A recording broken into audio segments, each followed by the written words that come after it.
Welcome to Dweller of the Dark. We are a channel honoring the yellowed and blackened bones of many prominent authors. We will be digging up several obscure, strange, and forgotten authors who influenced many of the great horror, science fiction, and fantasy writers today. More tales of the horrifying, obscure, strange, and forgotten are climbing out of the tombs. Subscribe, comment, like, donate, or I'll send Thaddeus Forge to steal your heathen soul. Unknown horror masters, send us ghoulish delights for the Skull and Bones collection. Your pound of writer's flesh will continue to feed our ghouls for now. Books, websites, podcasts, in the links below. Children of Horror, Legion of Ghouls, tonight. ThatHell-boundTrain by Robert Bloch.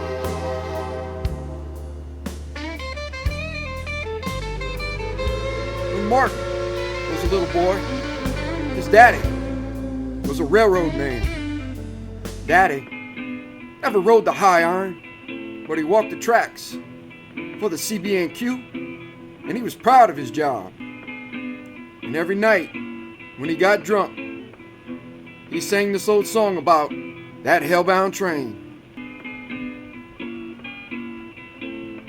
Martin didn't quite remember any of the words, but he couldn't forget the way his daddy sang them out. And when Daddy made the mistake of getting drunk in the afternoon and got squeezed between a Pennsy tank car and an AT&SF gondola, Martin sort of wondered why the Brotherhood didn't sing the song at his funeral.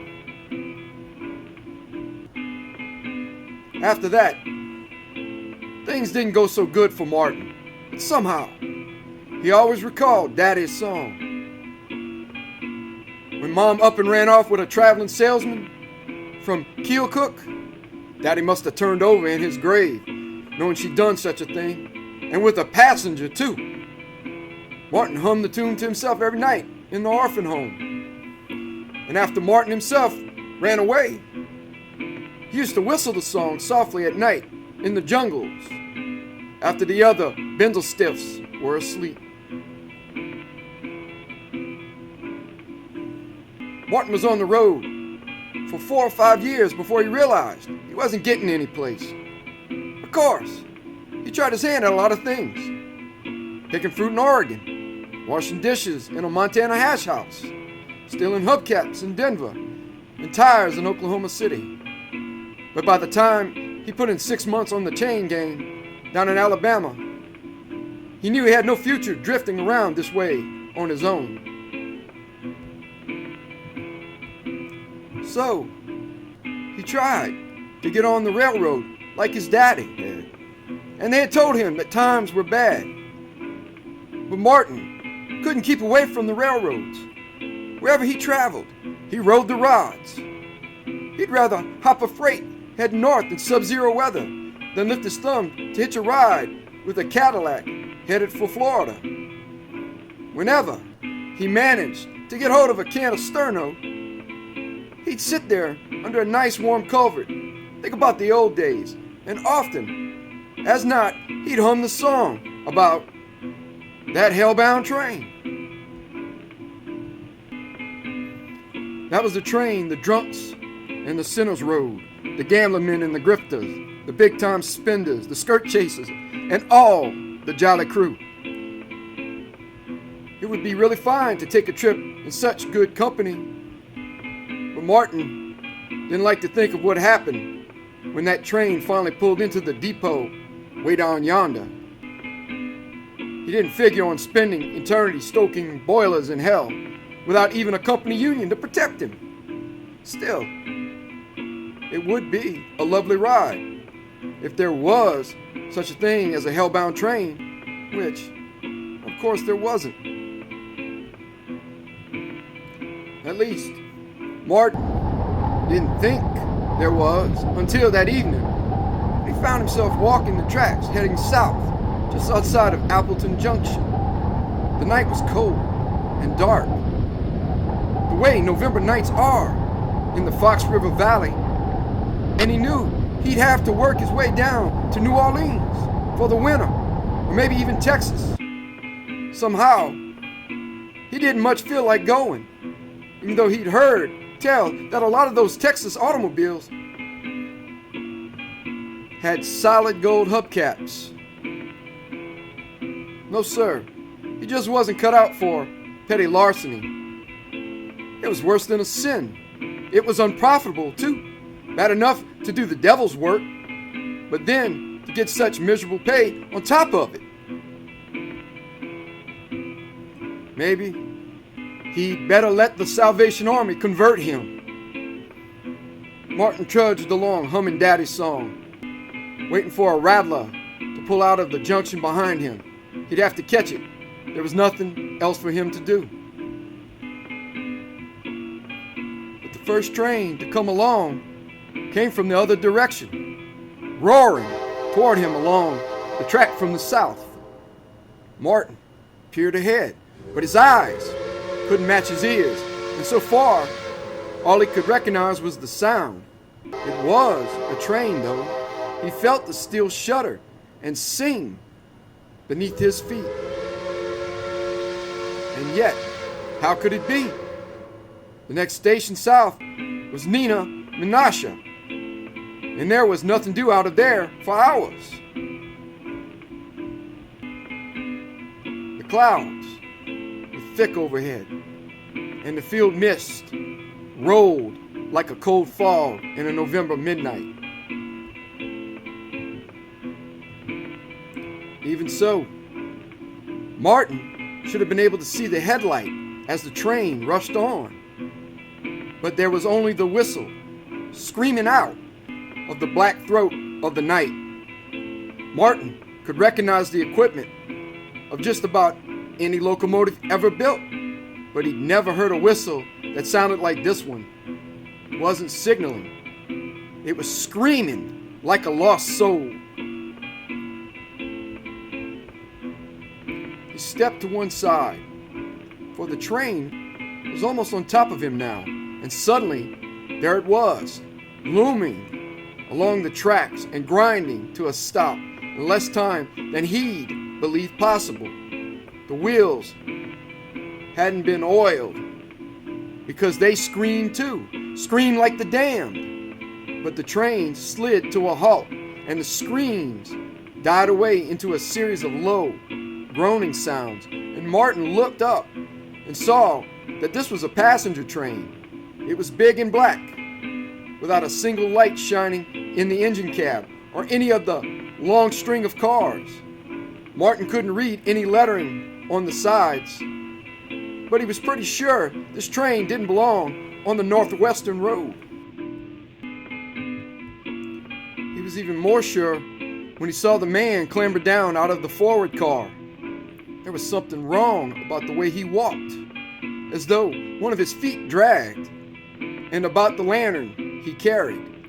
The lantern was dark, and the man held it up to his mouth and blew, and instantly it glowed redly.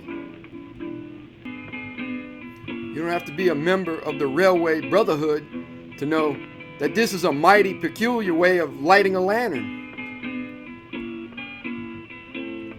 As the figure approached, Martin recognized the conductor's cap perched on his head, and this made him feel a little better for a moment, until he noticed that it was worn a bit too high, as though there might be something sticking up on the forehead underneath it. Still, Martin knew his manners, and when the man smiled at him, he said, "Good evening, Mr. Conductor." "Good evening, Martin." "How'd you know my name?" The man shrugged. "How'd you know I was the conductor?" "You are, aren't you?" "To you, yes. Although other people in other walks of life may recognize me in different roles. For instance, you ought to see what I look like to the folks out in Hollywood." The man grinned. "I travel a great deal," he explained. "What brings you here?" Martin Martin asked. Why, you ought to know the answer to that, Martin. I came because you needed me. Tonight, I suddenly realized you were backsliding. Thinking of joining the Salvation Army, weren't you?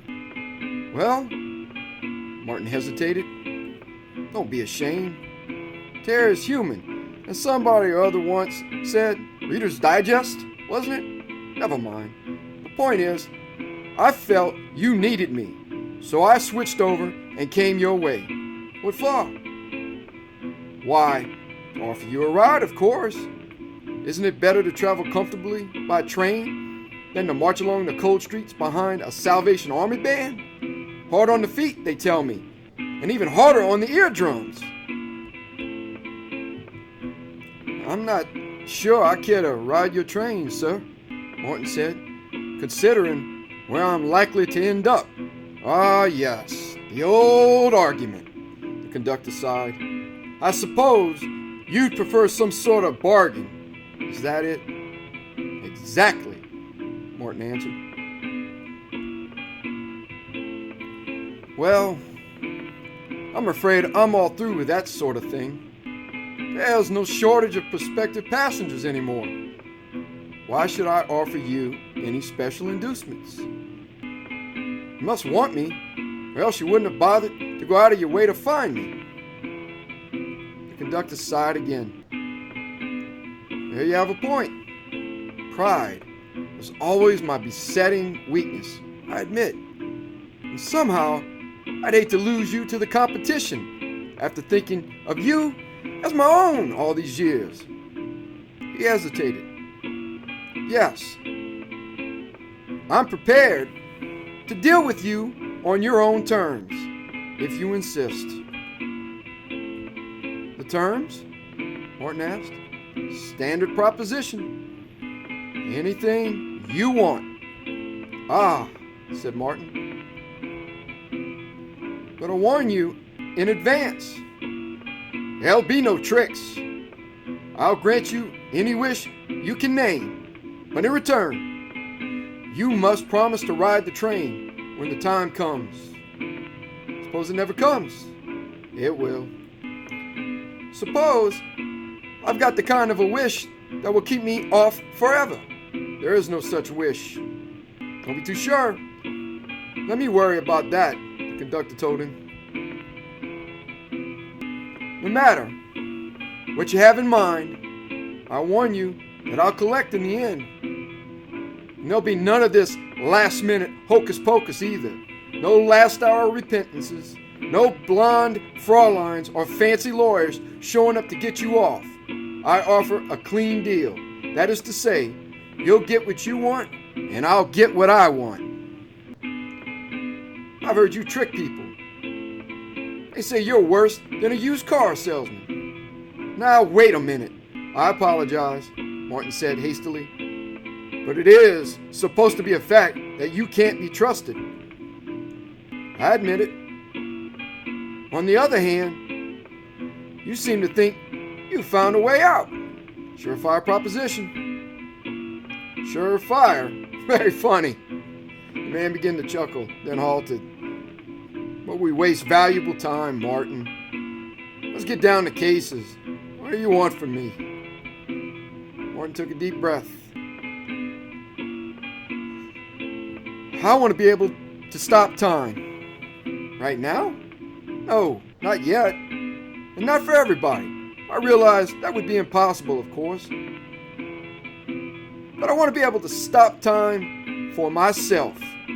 Just once in the future. Whenever I get to a point where I know I'm happy and contented, that's where I'd like to stop. So I can just keep on being happy forever. That's quite a proposition, the conductor mused. I've got to admit, I've never heard anything just like it before. And believe me, I've listened to some Lulus in my day. He grinned at Martin. You've really been thinking about this, haven't you? For years, Martin admitted. Then he coughed. Well, what do you say? It's not impossible in terms of your own subjective time sense, the conductor murmured. Yes, I think it could be arranged. But I mean, really to stop? Not for me, just to imagine it? I understand, and it can be done. Then you'll agree? Why not? I promised you, didn't I? Give me your hand. Martin hesitated. Will it hurt very much? I mean, I don't like the sight of blood, and nonsense. You've been listening to a lot of poppycock.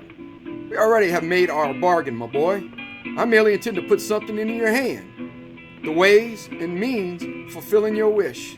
After all, there's no telling at just what moment you may decide to exercise the agreement, and I can't drop everything and come running. So, it's better if you can regulate matters for yourself. You're going to give me a time stopper? That's the general idea.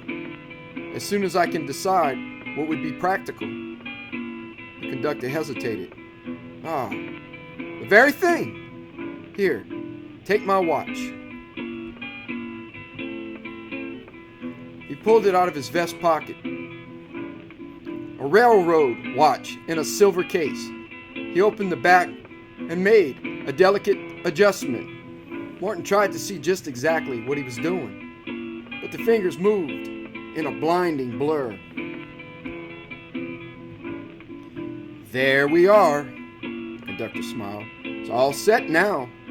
When you finally decide where you'd like to call a halt, merely turn the stem in reverse and unwind the watch until it stops. When it stops, time stops for you. Simple enough? And the conductor dropped the watch into Martin's hand. The young man closed his fingers tightly around the case. That's all there is to it, hey? Absolutely. But remember, you can stop the watch only once. So you better make sure that you're satisfied with the moment you choose to prolong. I caution you in all fairness. Make very certain of your choice. I will, Martin grinned. And since you've been so fair about it, I'll be fair to you. There's one thing you seem to have forgotten. It doesn't really matter what moment I choose, because once I stop time for myself, that means I stay where I am forever. I'll never have to get any older. And if I don't get any older, I'll never die. And if I never die, then I'll never have to take a ride in your train. The conductor turned away. His shoulders shook convulsively, and he may have been crying.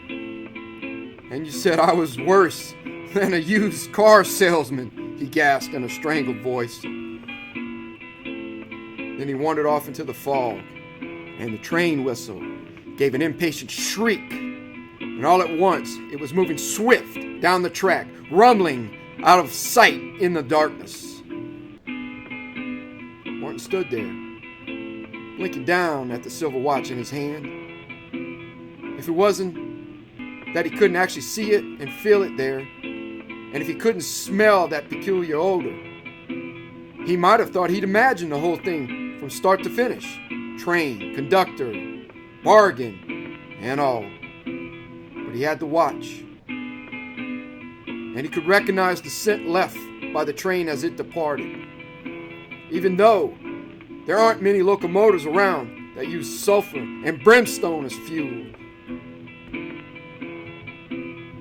And he had no doubts about his bargain. That's what came of thinking things through to a logical conclusion. Some fools would have settled for wealth or power or Kim Novak.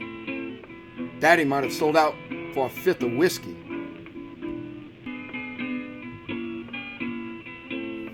Martin knew that he made a better deal. Better? It was foolproof. All he needed to do now was choose his moment. Put the watch in his pocket, started back down the railroad track. He hadn't really had a destination in mind before, but he did now. He was going to find a moment of happiness.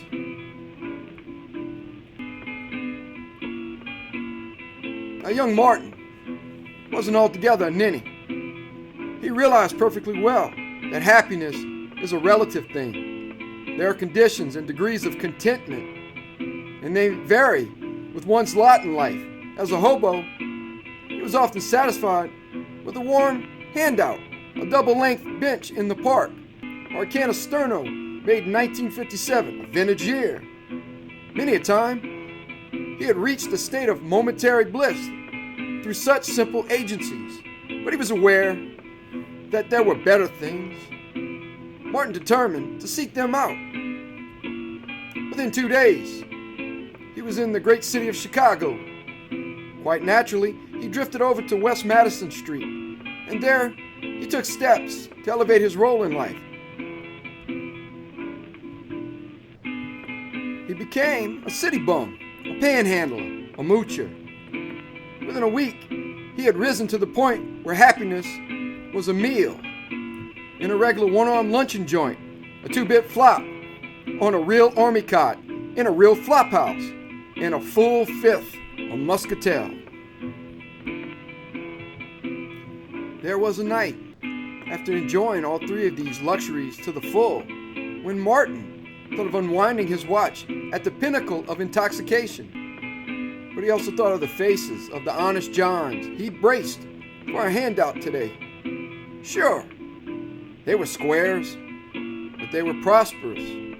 They wore good clothes, held good jobs, drove nice cars. And for them, happiness was even more ecstatic. They ate dinner in fine hotels. They slept on inner spring mattresses. They drank blended whiskey. Squares or no, they had something there. Martin fingered his watch, put aside the temptation to hock it for another bottle of muscatel, and went to sleep determined to get himself a job and improve his happiness quotient. When he awoke, he had a hangover, but the determination was still with him. Before the month was out, Martin was working for a general contractor over on the south side in one of the big rehabilitation projects. He hated the grind, but the pay was good, and pretty soon he got himself a one-room apartment out on Blue Island Avenue. He was accustomed to eating in decent restaurants now, and he bought himself a comfortable bed, and every Saturday night he went down to the corner tavern. It was all very pleasant, but the foreman liked his work and promised him a raise in a month. If he waited around, the raise would mean that he could afford a second-hand car. With a car, he could even start picking up a girl for a date now and then. Other fellows on the job did, and they seemed pretty happy. So Martin kept on working, and the raise came through, and the car came through, and pretty soon a couple of girls came through. First time it happened, he wanted to unwind his watch immediately, until he got to thinking about what some of the older men always said. There was a guy named Charlie, for example, who worked alongside him on the hoist. When you're young and don't know the score, maybe you get a kick out of running around with those pigs. After a while, you want something better. A nice girl on your own. That's the ticket. Martin felt he owed it to himself to find out. If he didn't like it better, he could always go back to what he had. Almost 6 months went by before Martin met Lillian Gillis. By that time, he'd had another promotion and was working inside in the office. They made him go out to night school to learn how to do simple bookkeeping. But it meant another $15 extra a week, and it was nicer working indoors. And Lillian was a lot of fun. When she told him she'd marry him, Martin was almost sure that the time was now, except that she was sort of, well, she was a nice girl. And she said they'd have to wait until they were married. Of course, Martin couldn't expect to marry her until he had a little money saved up, and another raise would help too. That took a year. Martin was patient, because he knew it was going to be worth it. Every time he had any doubts, he took out his watch and looked at it. But he never showed it to Lillian or anybody else. Most of the other men wore expensive wristwatches, and the old silver railroad watch looked just a little cheap. Martin smiled as he gazed at the stem. Just a few twists, and he'd have something none of these other poor working slobs would ever have. Permanent satisfaction with his blushing bride. Only getting married turned out to be just the beginning. Sure, it was wonderful, but Lillian told him how much better things would be if they could move into a new place and fix it up. Martin wanted decent furniture, a TV set, a nice car. So he started taking night courses and got a promotion to the front office. With the baby coming, he wanted to stick around and see his son arrive. And when it came, he realized he'd have to wait until he got a little older, started to walk and talk and develop a personality of its own.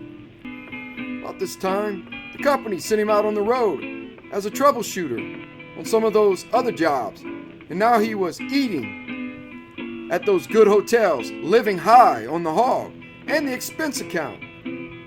More than once he was tempted to unwind his watch. This was the good life. Of course, it would be even better if you just didn't have to work.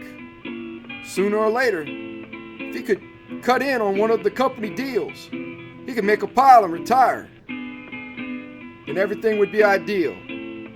It happened, but it took time.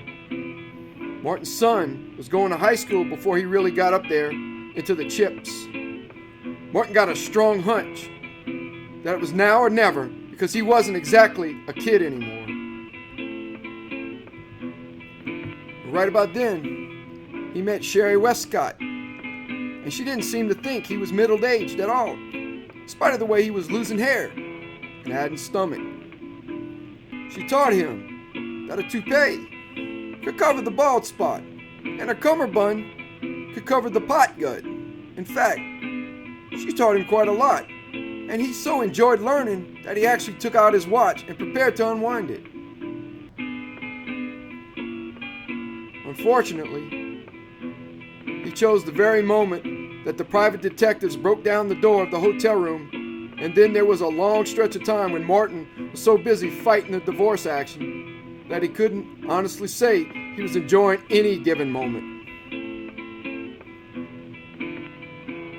When he made the final settlement with Lil, he was broke again, and Sherry didn't seem to think he was so young after all.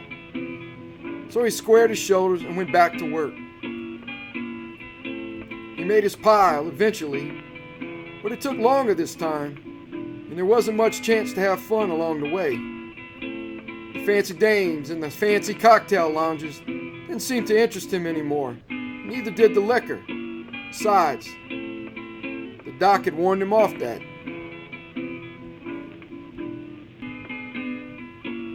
But there were other pleasures for a rich man to investigate.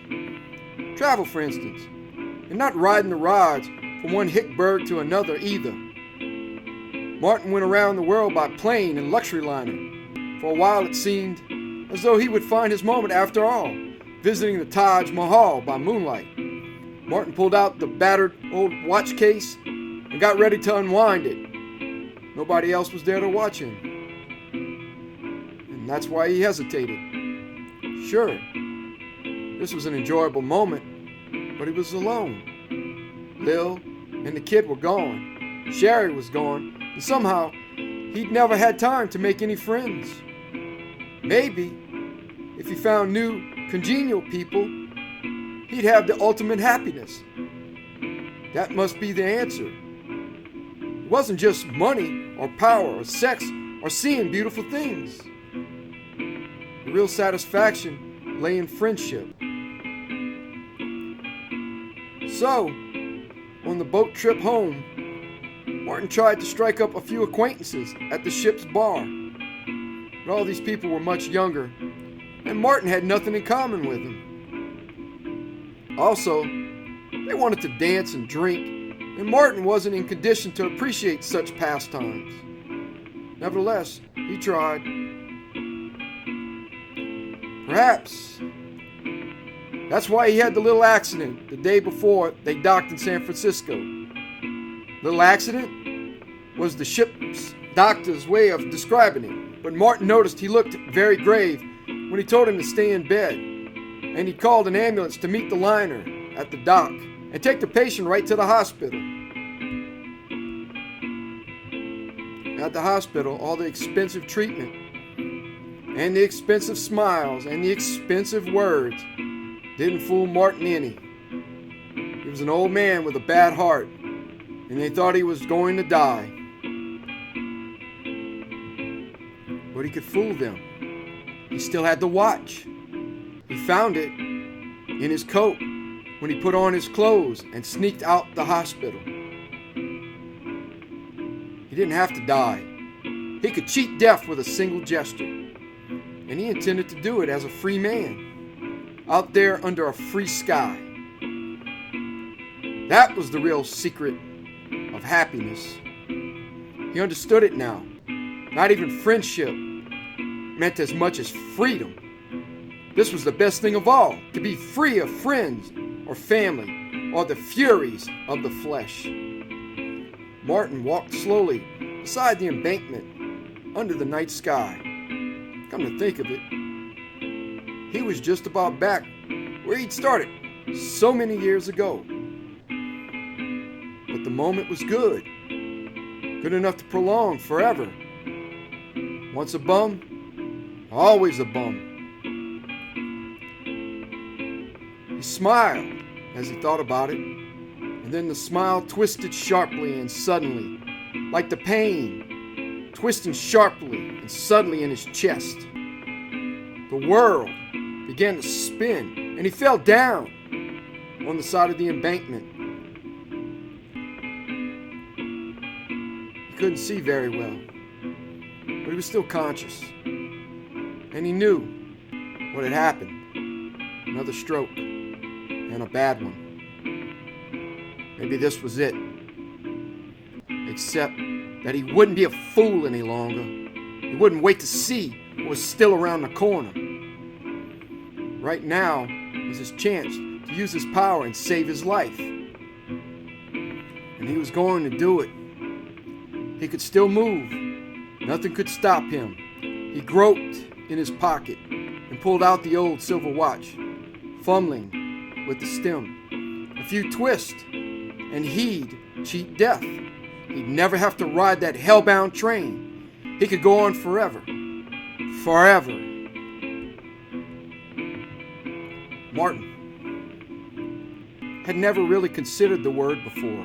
To go on forever. But how? Did he want to go on forever? Like this? A sick old man? Lying helplessly here in the grass? No. He couldn't do it. He wouldn't do it. And suddenly, he wanted very much to cry. Because he knew that somewhere along the line, he'd outsmarted himself. And now, it was too late. His eyes dimmed. There was a roaring in his ears.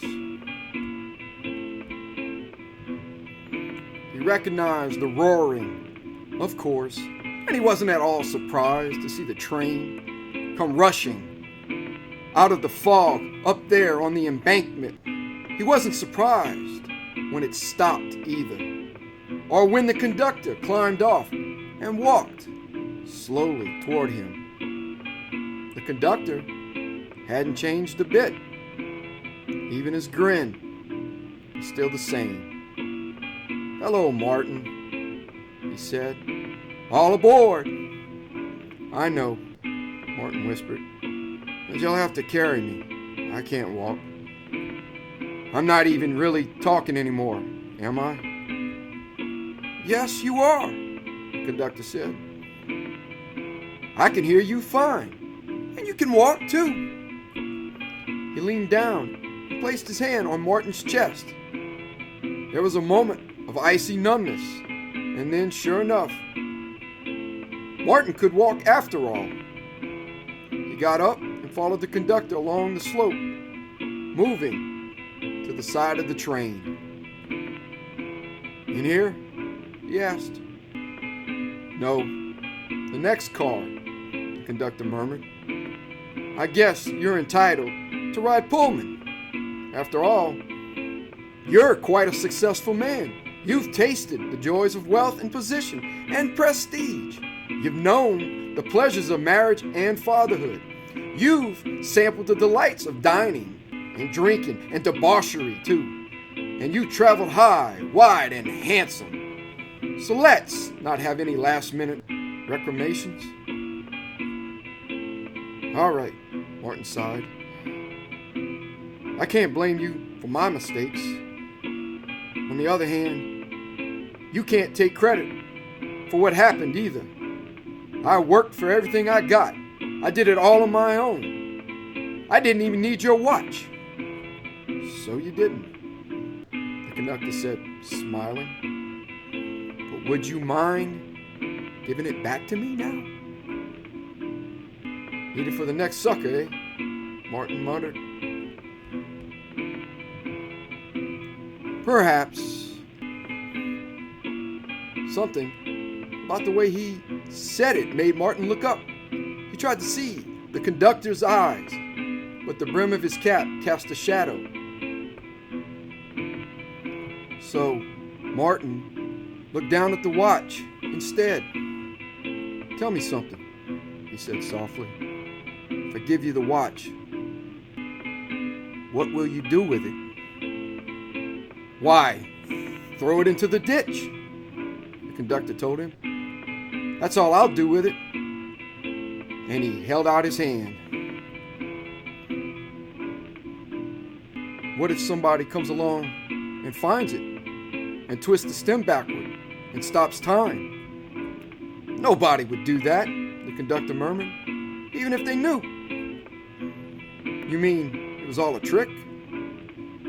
This is only an ordinary cheap watch?" "I didn't say that," whispered the conductor. "I only said that no one has ever twisted the stem backward.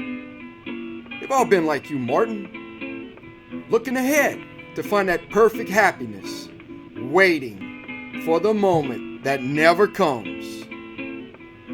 The conductor held out his hand again. Martin sighed and shook his head. "You cheated me after all. You cheated yourself, Martin. And now, you're going to ride that hellbound train." He pushed Martin up the steps and into the car ahead. As he entered, the train began to move and the whistle screamed, and Martin stood there in the swaying Pullman, gazing down the aisle at the other passengers. He could see them sitting there, and somehow, it didn't seem strange at all. Here they were, the drunks and the sinners, the gambling men and the grifters, the big-time spenders, the skirt chasers, and all the jolly crew. They knew where they were going, of course, but they didn't seem to give a damn. The blinds were drawn on the windows, yet it was light inside, and they were all living it up, singing and passing the bottle and roaring with laughter, throwing the dice and telling their jokes and bragging their big brags, just the way Daddy used to sing about them in the old song. "Mighty nice traveling companions," Martin said. "Why, I've never seen such a pleasant bunch of people. I mean, they seem to be really enjoying themselves." The conductor shrugged. "I'm afraid things won't be so jazzy when we pull into that depot way down yonder." for the third time. He held out his hand. Now, before you sit down, if you'll just give me that watch, a bargain's a bargain. Martin smiled. A bargain's a bargain, he echoed.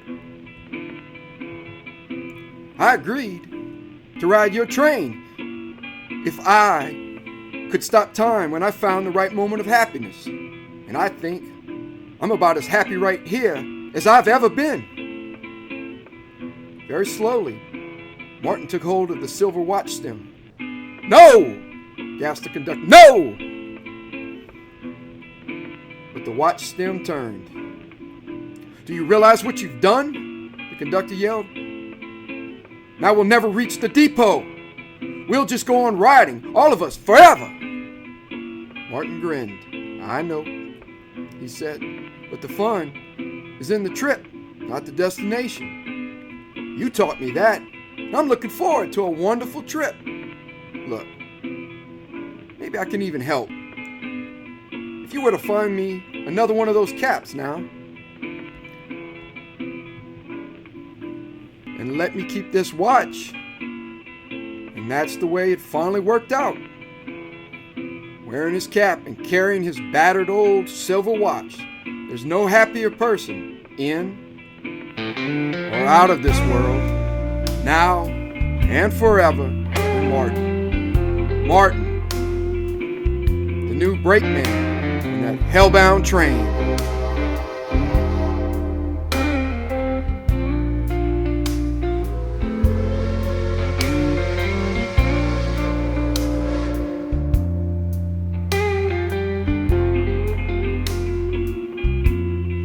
Thank you for listening.